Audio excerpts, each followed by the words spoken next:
నమస్తే, hi, welcome to my channel. So ఇలా మొలకల్ని తీసుకొని 2 విజిల్స్ వచ్చేంత వరకు కుక్కర్లో కొద్దిగా వాటర్ యాడ్ చేసుకొని ఉడికించండి. ఇలా 2 విజిల్స్ వచ్చేంత వరకు ఉడికించుకున్న తర్వాత పక్కన పెట్టుకోండి. 3 ఆలుని కూడా తీసుకొని బంగాళదుంపల్ని అవి కూడా ఉడికించి పక్కన పెట్టుకోండి. ఇప్పుడు ఆనియన్స్ని కూడా 4-5 ఆనియన్స్ కట్ చేసుకొని పక్కన పెట్టుకోండి.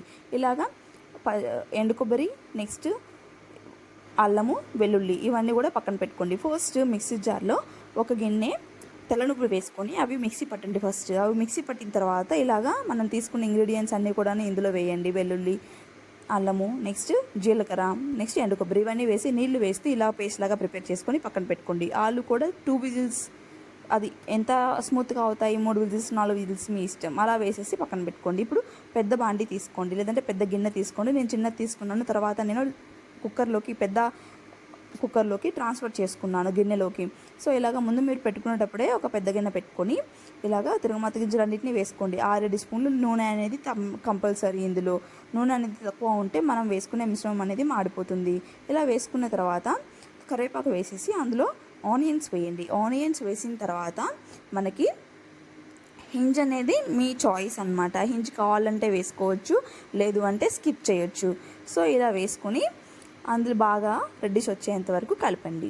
ఇలా రెడ్ కలర్లో వచ్చేసేంత వరకు, టర్న్ అయినంత వరకు వేయించిన తర్వాత ఆనియన్స్ అందులో మనం మిశ్రమం పట్టుకున్నాం కదా మిక్సర్ జార్లో, అది వేసేసి ఆ మిశ్రమాన్ని నీళ్లు వేయకుండా బాగా కలుపుతూ మాడకుండా బాగా ఆ స్మెల్ అనేది పోవాలి, పచ్చి స్మెల్ అనేది పోయేంత వరకు వేయించండి.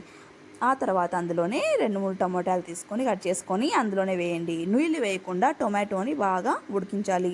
టొమాటో అనేది ఉడికిన తర్వాత అందులో మనము కొద్దిగా పసుపు వేసుకుంటాము. పసుపు అనేది 1 స్పూన్ వేసుకుంటే చాలు, ఎక్కువ అవసరం లేదు. ఇలా పసుపు వేసుకున్న తర్వాత 4 స్పూన్లు 5 స్పూన్లు గరం మసాలా వేసుకుంటాము.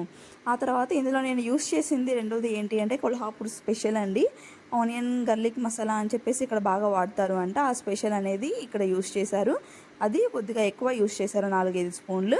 అది వేసిన తర్వాత మంచి అరోమా అయితే వస్తుందండి. అది వేసిన తర్వాత అడుగున మాడుతుంది అనుకుంటే నీళ్ళు అనేవి యాడ్ చేసుకోండి. నీళ్ళు యాడ్ చేయకుండా 1 నిమిషం వేయించితే అరోమా అనేది బాగా వస్తుంది అని వేయించమన్నాను. సో ఇలాగ మొత్తం నీళ్ళు అనేది పోసుకున్న తర్వాత మనకి ఎంత థిక్నెస్ కావాలో అంత థిక్నెస్లో ఈ మిశ్రమం అనేది ప్రిపేర్ చేసుకోవాలి. ఇదే మెయిన్ ఈ మిషల్కి. ఇది ఉడికించేటప్పుడు మనం ఉడికించి పెట్టుకున్న ఆలుని కూడా దాంట్లో వేసేసి బాగా పొంగనివ్వండి. ఇలా ఒక 2 పొంగులు వచ్చేంత వరకు పొంగించాలి.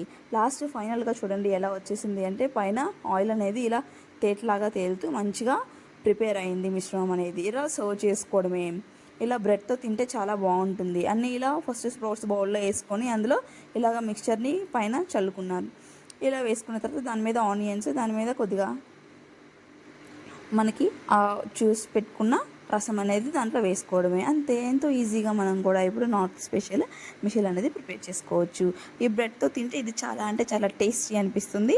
మీరు ఒకసారి అయితే ఖచ్చితంగా ట్రై చేయండి. ఈ సమ్మర్లో పిల్లలకైతే తినిపించండి, చాలా అంటే చాలా బాగుంటుంది.